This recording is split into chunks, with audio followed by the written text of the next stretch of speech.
इस्लाम से करबला निकाल दी जाए तो पीछे है क्या इस्लाम में? तेरी झूठी हुकूमतें, तेरे गंदे रावी, तेरे झूठे मुअर्रख, तेरे गुनाहगार बादशाह। अगर इस्लाम से इमामत निकाल दी जाए सिवाय गंदगी के है ही कुछ नहीं है। क्या सोच के मौलवी विलायत अली का मुनकर करना चाहता है मेरी कौम के बच्चों को? किस वजह से तू विलायत अली से बच्चों को दूर करना चाहता? ये जी आज मसला शुरू हुआ, ये आज मसला नहीं शुरू हुआ, ये आदम और इब्लीस की जंग ही विलायत अली पे हुई थी। मिंबर पे बहुत बड़ा दावा किया है मैंने, मैं मिंबर पे दलील देके जाऊंगा, कुरान से दलील देके जाऊंगा। ये साजिश की है मौलवी ने कि उसने आदम के सजदे का इनकार नहीं किया, सजदे का इनकार कर दिया और खुदा ने निकाल दिया। एक सजदे की वजह से खुदा इतनी बड़ी सजा दे? तू लाखों छोड़ के भी हाजी, सिर्फ जी उसने एक सजदा नहीं किया और खुदा ने उठा के भगा दिया। ना खां जी ना, जुल्म नहीं हम होने देंगे। सजदे के पर्दे में बात कोई और थी,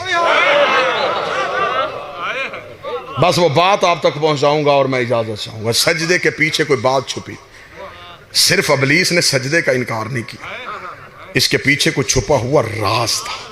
इतनी बड़ी लड़ाई हो गई और आज तक वो लड़ाई चल रही है अल्लाह की और शैतान की। भाई आज तक चल रही है ना, रहमान और शैतान की लड़ाई आज तक चल रही। इतनी लंबी लड़ाई किसी छोटी बात पे नहीं होती। अल्लाह इतना भी बेनियाज नहीं कि आदम के पीछे इतनी बड़ी लड़ाई ले ले। अल्लाह ने आदम की वजह से इतनी बड़ी लड़ाई नहीं ली। और कुरान से पूछते हैं कि लड़ाई की वजह क्या बनी थी? खुदा ने कहा फ़ाइज़ा सवैतो व नफ़ख़्तु फ़ीहि मिन रूही फ़अक़ऊ लहु साजिदीन।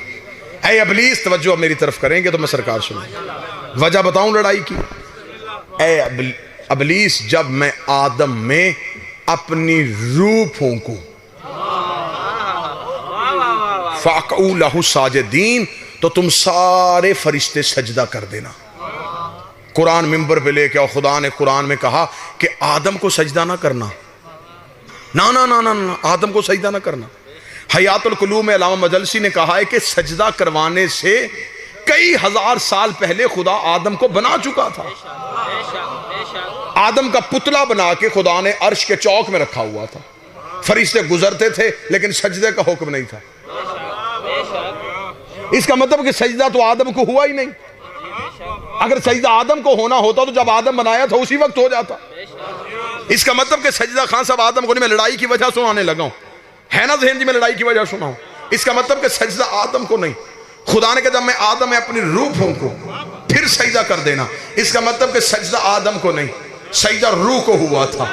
इनकार आदम का नहीं, इनकार रूह का हुआ था। मैं नतीजा नहीं, मैं आदम में अपनी रूह फूंकूं तब सजदा कर दे रहा। इसका मतलब कि सजदा आदम को नहीं, सजदा उस रूह को हुआ था। इनकार आदम का नहीं, इनकार उस रूह का हुआ था। कुरान मिंबर पे लेके आ, मौलवी का गिरेबान मेरे हाथ में दे, मैं कुरान से उसे निकाल के दिखाऊं। पहले कुरान से पूछ ये रूह है क्या? आवाज़ परवरदिगार मेरा हबीब तुझसे पूछेगा ये रूह क्या है? कह देना वकुल रूह मिन अम्र रब्बी, तू फौरन कह देना रूह अल्लाह का अम्र है, रूह अल्लाह का अम्र है। इसका मतलब कि सजदा आदम को नहीं, सजदा अल्लाह के आमर को हुआ था।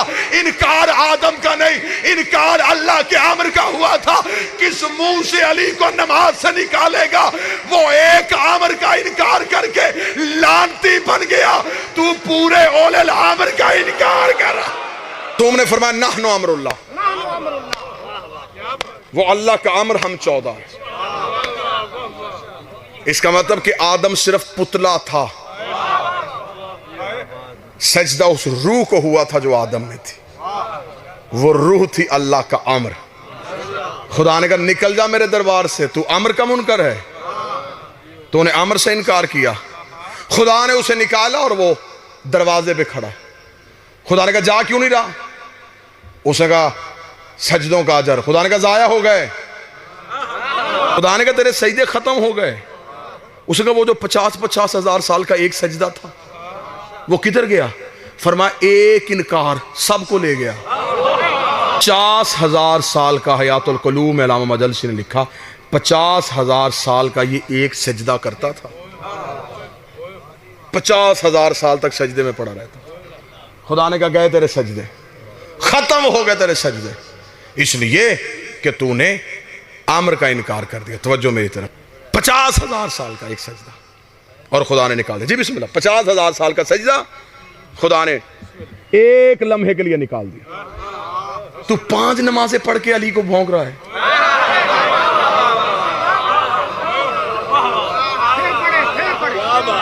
उसने 50,000 साल का सजदा किया, इतने लाख साल की इबादत और खुदा ने नहीं देखी। तू 5 नमाजें 15 मिनट की इबादत करके अली को भौंक रहा है कि मैं अली का मुनकर होकर नमाजें पढ़ के अल्लाह के साथ बख्शिश की शफात ले लूंगा। खुदा ने कहा फौरन निकल जा। उसने कहा फिर ठीक है, अगर मेरी और तेरी दुश्मनी इसी वजह से हुई है ना तो फिर ठीक है, फिर मुझे मोहलत देना, मैं मुकाबला करूंगा। खुदा ने कहा मुकाबला क्या करेगा? लोगों को नमाजें छुड़वाएगा, रोजे तुड़वाएगा, हज से निकालेगा, मेरा काबा गिराएगा?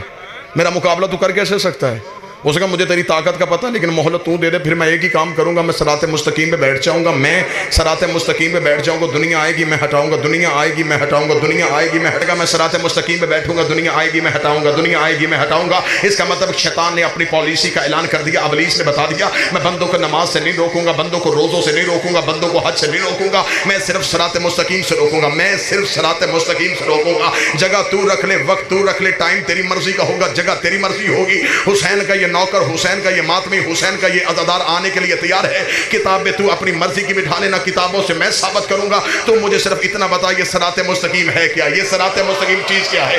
ये सराते मुस्तकीम कहते किसे हैं? ये सराते मुस्तकीम अगर नमाज है, फिर नमाज में इहदिना सिरातल मुस्तकीम क्यों कहते हो? ये सराते मुस्तकीम रोजा नहीं, ये सराते मुस्तकीम ज़कात नहीं, ये सराते मुस्तकीम हज नहीं। मुल्ला अली मुत्की कार ये अहले सुन्नत तक बंदा लिख गया।